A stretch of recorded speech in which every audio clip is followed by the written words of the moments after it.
ছেলেরা তুমি বুদ্ধিমান না ভাইয়া, এক ওয়াক্ত নামাজ পড়ো না, তুমি বুদ্ধিমান না দোস্ত, নিজেরে বরবাদ করে দিলা।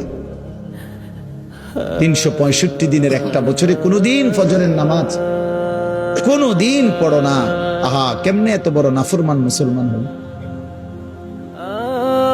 খোদার 20 বছর ধরে, 25 বছর ধরে, 10 বছর ধরে যে নারী কোনোদিন পর্দা করে না, আহা, সে মুসলিম নারী হলো কিভাবে?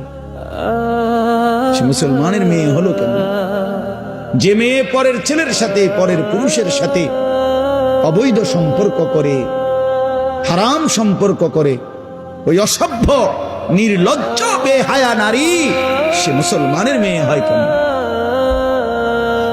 মুসলমানের কন্যা হয় কেন? এজন্য বেপর্দা নারী মনে রাখবেন, বেহায়া নারী, কোন বেপর্দা নারী নারী না।